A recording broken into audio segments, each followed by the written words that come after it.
Let's picture two buyers with the same exact income, buying the same exact $30,000 sedan on the same exact day. The only difference between them is the paperwork they signed before they drove off the lot. The first buyer signs a 36-month lease. He puts $2,000 down at signing and locks in a monthly payment of $299. The second buyer takes out a 60-month auto loan.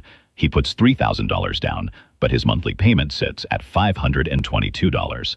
That is a $223 gap every single month. If you sit across the desk from a salesman, you'll hear a very convincing pitch for why the first buyer won. He gets a brand new car, full warranty coverage, and a significantly lighter hit.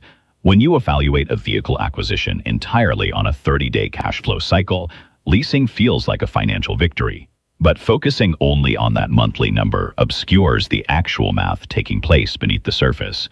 Every dollar spent on an auto loan is buying a fraction of a physical asset. Every dollar spent on a lease is renting a piece of an asset that is rapidly dropping in value. That reality does not appear on the dealership's promotional flyers.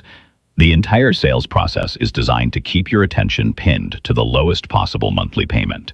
Over a 10-year timeline, the structural difference between renting and owning compounds into a wealth gap worth tens of thousands of dollars. To figure out which path is actually the mathematically optimal choice, we have to throw out the 30-day view and map the total lifetime cost of both decisions. Fast forward through the first 3 years. Our lease driver is living a stress-free existence. The car has that new smell. The manufacturer warranty covers everything from faulty brakes to a dead air conditioner, and there are exactly 0 unexpected repair bills. Our buyer is having a very different experience. He is making steep $522 payments while watching his new car bleed value the minute it leaves the lot. This chart tracks the first 3 years of that loan. The car's value drops faster than the loan balance decreases.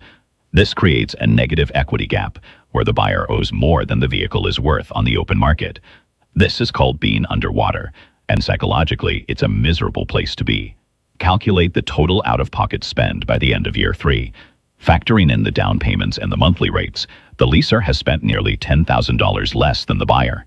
On paper, leasing looks like a blowout, but year 3 is a mathematical trap. The lower initial cost and the total peace of mind effectively mask the wealth destruction that happens next.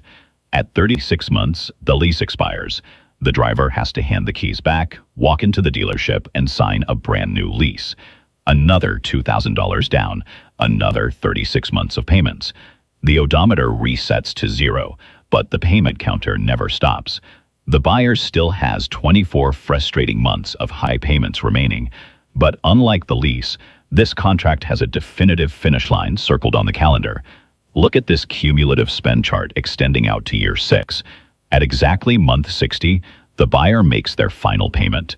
Their monthly cost drops to 0, and they take full ownership of a paid-off asset worth roughly $11,000 to $13,000.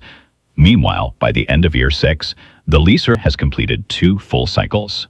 They've spent roughly $25,000 across both contracts, and they have 0 assets, 0 equity, and no title to show for it. A lease normalizes a permanent monthly expense, a conveyor belt of debt that you never step off. A loan forces you to pay more upfront to reach a finish line that establishes baseline wealth. But we haven't even factored in the hidden contract clauses that dealerships bury in the fine print when they pitch you that low monthly rate. This scorecard reveals the real terms of a lease. Standard contracts cap you at 10,000 to 12,000 miles a year. The average American drives 13,500 miles. Go over your limit and you will be hit with a surprise penalty of $750 to over $1,000 right when you return the car. Then there's wear and tear. The leasing company strictly defines what is normal. A ding from a grocery cart or a coffee stain on the upholstery can quickly be reclassified as damage, resulting in direct billable penalties. Dealerships even charge mandatory disposition fees of $300 to $500 just to process the return. And if you lose your job and try to break the lease early, the penalty can equal the entire remaining balance of the contract. But the flip side of this scorecard exposes the harsh reality of buying. Once that 3-year manufacturer warranty expires, the owner assumes 100% of the financial risk. Keeping an aging sedan on the road is unpredictable. Maintenance averages $1,200 to $1,800 a year. One month it's just an oil change. The next month it's a $2,000 transmission failure that completely wrecks your budget. Both paths carry serious financial pain. Leasing weaponizes rigid contract fees, while buying forces you to shoulder the unpredictable risk of mechanical failure. Let's run the final math over a full decade.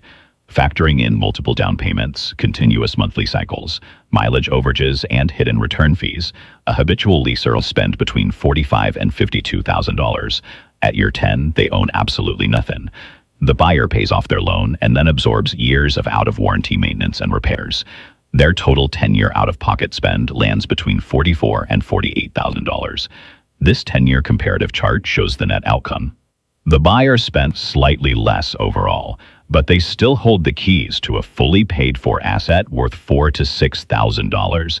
When you subtract that retained value from their costs, the buyer secures a $15,000 to $25,000 net advantage. When you repeat this cycle 4 or 5 times over a 40-year career, that $25,000 gap scales into a $100,000 difference in your total lifetime savings. The baseline rule is clear. If you are an average person driving an average, reliable vehicle, buying and holding is the undisputed mathematical winner. However, leasing is not a universal scam. There are specific financial profiles where the standard math flips and renting becomes the objectively superior choice. Look at this decision matrix. The first exception is the business owner. If you're self-employed, you can legally deduct lease payments as a business expense. That tax advantage can entirely wipe out the ownership wealth gap, making the lease cycle an optimal cash flow strategy. The matrix shifts for our second profile, the luxury driver. High-performance vehicles carry brutal depreciation curves and punishing repair costs. Leasing keeps these drivers permanently shielded inside the manufacturer warranty window. For them, a permanent monthly payment is worth the protection from catastrophic repair bills. Finally, the matrix highlights the disciplined optimizer. This driver leases the car, takes the $223 they saved on the monthly payment, and strictly invests it into an S&P 500 index fund. Earning an 8 to 10% annual compounding return in the market can actually mathematically beat the physical equity of a paid-off car. But this only works if you have ironclad financial discipline and actually invest the difference instead of spending it. Basing a $30,000 decision on a localized 30-day payment cycle creates a multi-decade financial drag.